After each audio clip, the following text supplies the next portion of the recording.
Hola estimados estudiantes, en este video les explicaré sobre las redes abiertas, la parte teórica.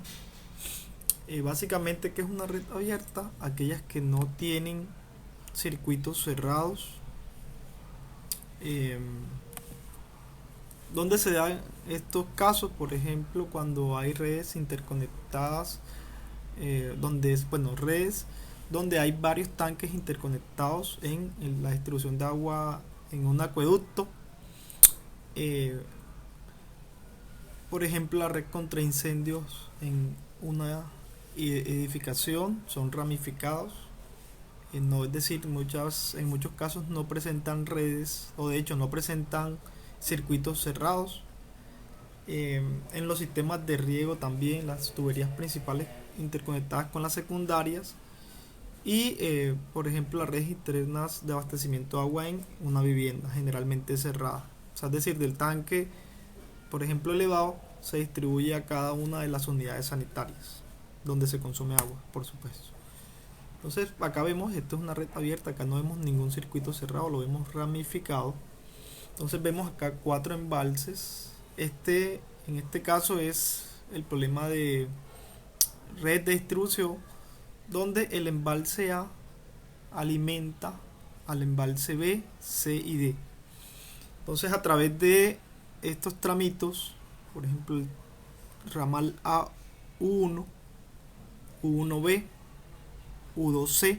Entonces, acá vemos esta configuración, y acá en estos nodos o interconexiones, bueno, en estos nodos o uniones, también puede derivarse caudal, por ejemplo, que distribuya una zona por aquí.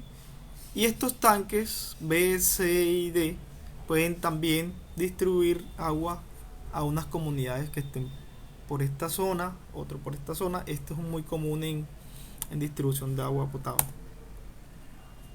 Bueno, el método de balance de cantidad, que es el que vamos a analizar, es que la sumatoria de los caudales en los nodos debe satisfacer la ecuación de continuidad, ¿sí? Es decir, la sumatoria de los caudales que entran tiene que ser igual a la sumatoria de los caudales que salen, ¿sí?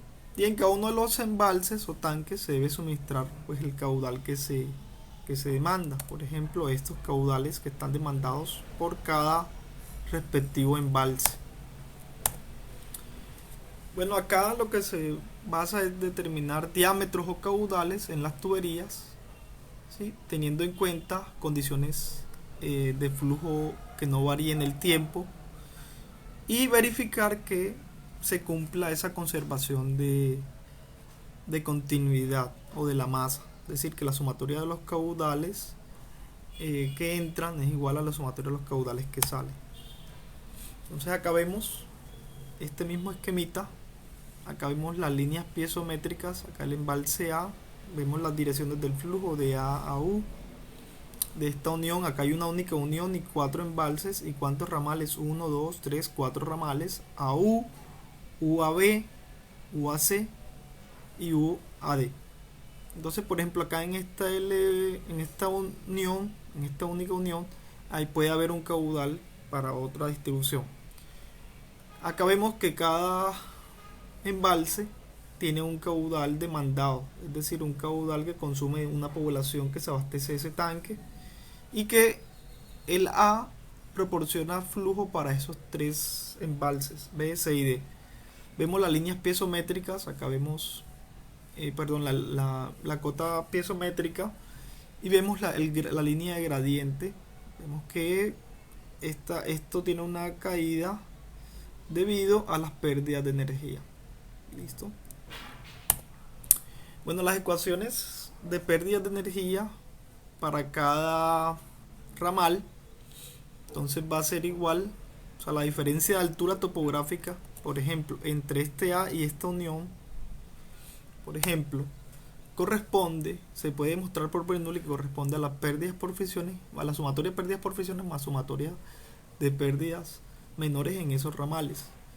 Entonces recuerden que la pérdida por fricción, según Darcy, es FLD por B al cuadrado sobre 2G. Y las pérdidas menores en general, el coeficiente global de pérdidas de ese ramal por la velocidad al cuadrado sobre 2G. Acá, como ambos están multiplicados por la velocidad al cuadrado sobre eso, se le saca un factor común.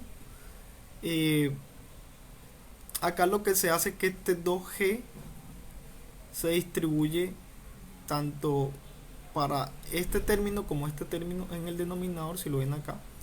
Y velocidad corresponde a caudal sobre área elevado al cuadrado. Ahora, como todo esto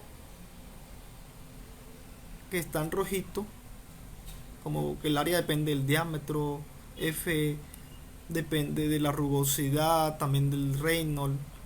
Entonces, en ese sentido, todo esto rojito se puede simplificar como un coeficiente de resistencia al flujo, ¿sí? Entonces, como una conductividad hidráulica para los cálculos, ¿sí? De pronto este caso I, caso IU, que es esa conductividad de cada ramal. Y bueno, la conservación de la masa o continuidad, que nos dice que la sumatoria de los caudales de cada ramal es menos los laterales, o sea, los demandados en el nodo, tiene que ser igual a 0. Acá, por ejemplo, vemos este esquemita que va de vamos a hacer el balance de caudal o conservación de la masa en U1, la unión 1.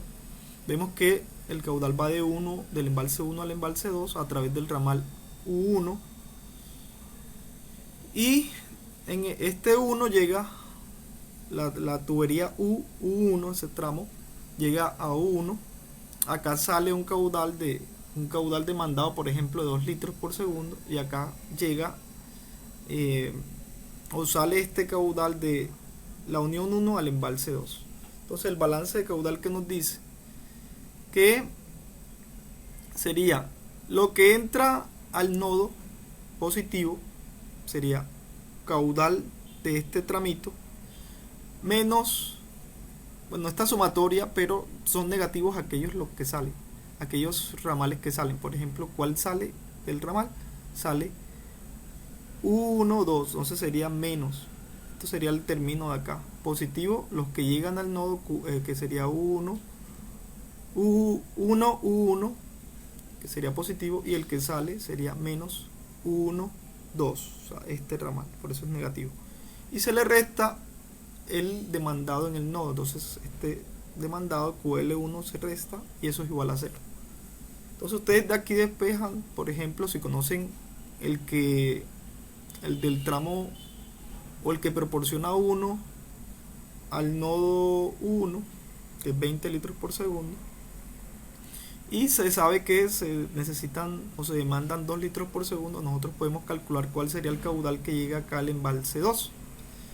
Entonces de acá la incógnita sería el caudal que llega al embalse 2, sería, si ustedes despejan, sería el caudal de este de 1 U1, ¿cierto? Menos el caudal consumido.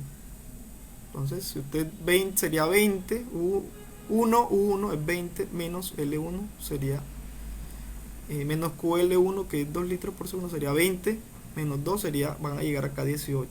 Y lo pueden ver así, que lo que entra, o sea, por ejemplo, si acá entran 20 y solamente está entrando a el nodo 1 20, deben salir 20. Entonces si acá salen 2, para completar los 20 acá tendrán que salir 18 que salen más 2 que salen sería igual a 20 de lo que entra.